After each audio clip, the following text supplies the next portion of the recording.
You had those who would be clever in trying to pick up pieces from the past, adopting pieces of this and that, but they would never go any place with it. If you're going someplace with it, you're going to come into a challenge, and the challenge is the future. The only way you can be a scientist is to be future-oriented, not deductively oriented. You cannot learn from the past.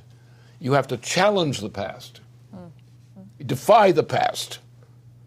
And if it's the desire to defy the past, to get to the point where you think you can defy the past, and going into the future. So what is your mission? What are you going to do now that you didn't do before? Why are you going to do that? To what purpose are you going to do that? How are you going to change society? And this is gets you into areas which, in terms of the psychology, behavior psychology, is very interesting. There's a fundamental difference between the person who's trying to show from an accumulation of experience that they have succeeded in solving the problem, and they can stop there. The person who's actually creative never stops. They're always discontented with what they've accomplished. They're restive. They don't want to stick to what they've accomplished. We fixed that already. That's enough. Come on, let's go on. Let's get to the next step. And you want to move people to do that. That's a form of leadership. And that's what political and economic leadership really is. You are never accepting what you know. You always are trying to go to a next step, an experience that you never knew before. It's like, mothers giving birth to babies. They don't stop making the babies. Why? The inspiration is there. That's the future. You name them by what? What year? Age? Progress. Yeah? And it's entirely in that area that you have the failures that we've seen, for example, in our own organization. People who were bright, but they didn't want to go to the future. They wanted to stop and rest on their laurels, so to speak. And they would always go in sense perception, or they would pick something out of the blue and try that. But that's this question of the future, of progress. For example, what's killing the world today? What's killing the universe today? From Britain, essentially.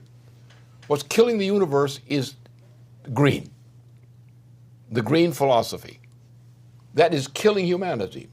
If the green philosophy were to pervade in terms of mankind, even without thermonuclear war, you would have a human extermination, a human species extermination, without progress of that type, without creativity.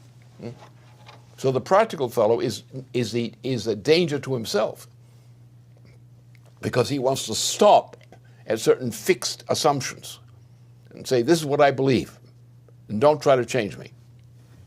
The person who's really creative and progressive wants to change himself or herself all the time.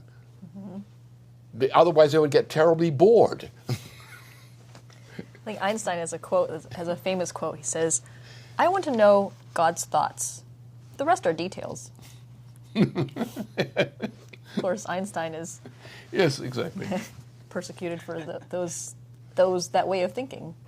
Well, that's our problem right now, is a political problem in general. We're dealing with right now, we'll take the case of the election campaign. Well, you got two jerks, one evil and one just a jerk, as presidential candidates. The evil one is the Democrat. Mm-hmm. The jerk is the typical Republican, with a few exceptions who actually are intelligent. And there's also some Democrats who are intelligent, but they're hard to find, mm-hmm. or they're hard to smoke out, shall we say. They don't want to admit that they're doing it, and that is exactly it. The idea of principle corresponds in human experience to the ability of true creativity, which is to leap to the future, and define a principle by leaping to the future. You never exhaust the principle. The principle itself, creativity, is a principle of itself. But if you were raised to like and to depend upon the discovery of principles, of true principles, rather than deductive deduction method, then you have creativity unless it's crushed out of you. And the problem is we have a society, we have old young people out there.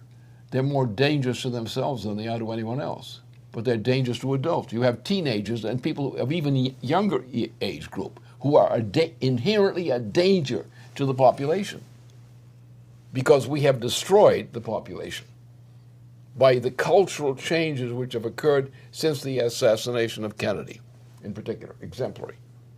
We've lost it. Only a few of us still have it. And these guys are running around, rolling around. You have presidential candidates running around.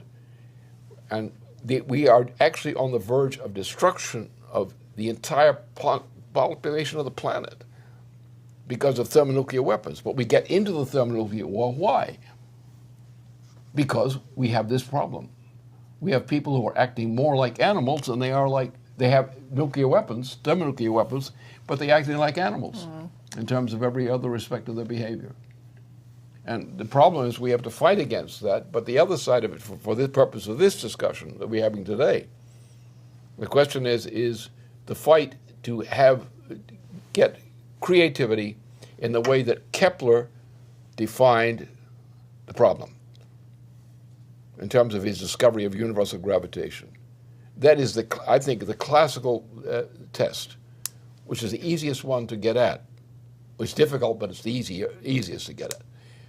And the lack of that, the rejection of Kepler's work and the systematic throughout the entire system, that rejection defines the self-destruction of mankind. It defines Newton. It defines all the fools of science. And it also defines, in the other way, it points out who the true geniuses are. The ones who aren't content with any achievement except discovering the future and making it work. I think with a great space policy, too, you start to create the challenge such that there's no way that you can say, that there's no way to deny that these are the type of discoveries that need to be made. Where you push the frontier saying, okay, we're going to do this.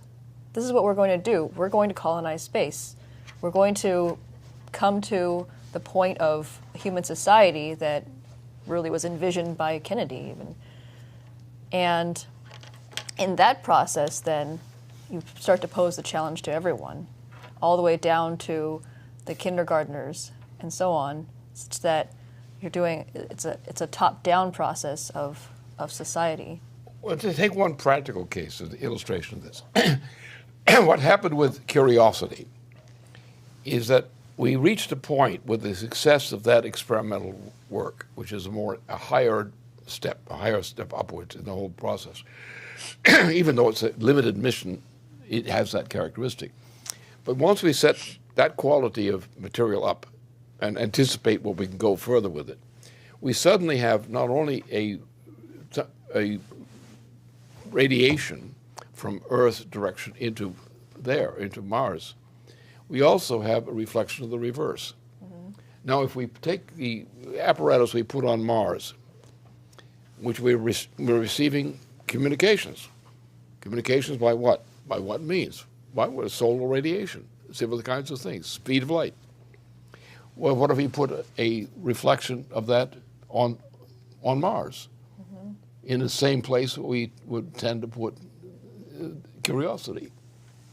Well, now we've got a two-way view, and when we're trying to track out these satellites, which are killers, if we start taking, and you simply mirror the speed of light communication of Earth to Mars, mirror it back, and direct it in various ways, you have a new way of trying to locate the patterns which are determining the behavioral patterns of all these missiles that are flying around out there in space. It's the fate, when people who don't want us go ahead and do the obvious. Once we've started to put things on Mars, which are systems of curiosity and beyond in terms of mission-oriented capability. So we put some things up there with mission-oriented capability. Then we say, well, what if we just reverse this? Why don't we bounce it back from Earth and bounce it back in the direction to Earth from Mars? Why don't we put stations out there and create a network to get enough points in the system that instead of trying to pick out each one of these little satellites, you can pick out a pattern in the satellites, and it derives a certain number of points you have to get to. But you have to get a broadcast from Mars back to Earth to be able to do that. If you want to defend Earth, you have to do that because you need something you can control. You've got to get a point out there you can control and play it back. And in that way, if you can now work from one point, Earth to Mars and Mars to Earth, now you can bounce it around in various other parts in terms of the system out there. And you begin to find patterns. You get clues as to what you might be able to do. The same thing applies to this comet problem. If we could get a couple more points on a comet and observe it more closely, again, the same thing. But all it takes is the overcoming the tendency of people not to leap ahead of themselves, the tendency of people to go by approximation in a single direction along a single road, and not stop and say, let's look at this, let's be self-critical, and tease ourselves into forcing ourselves to make a discovery, to generate a discovery, by frustrating ourselves. And if people are creative, that's what they do. They go at problems that they can't solve, and they say, wait a minute, this isn't working. We've got to do something else. We've got to reverse this. We've got to go backwards. And that's what the creative person does. They say, well, this isn't working anymore. Why isn't it working? It was supposed to work. And creativity is simply that future orientation. When you think you've mastered something, you've got it working for you, that's precisely the time to take warning. Maybe this is a mistake. Maybe this trip is the wrong voyage. Maybe we should have turned back and checked something on the way. Mm-hmm. It's what you do. You always get in science to a point of frustration. A frustration point is approaching. You get disgusted with something, or you don't like it, or it's not working for you. And it's like a warning. Better wake up, go take a nap, and then come back and start again. Or both take a nap, because you may forget it, what you're trying to think about. And that's our problem, is we have suppressed the promotion of genuine creativity in the school systems, in everything. We've created a system of monotony based on zero growth. And with zero growth, there's no incentive to create. Mm-hmm. And that's our job here and elsewhere, wherever we have the ability, is to do exactly that, is to force the preconditions, the precursors of creativity, which we've been struggling to do in this shop we've running, is exactly that. Force the precursors of creativity. Don't be satisfied with anything except creativity.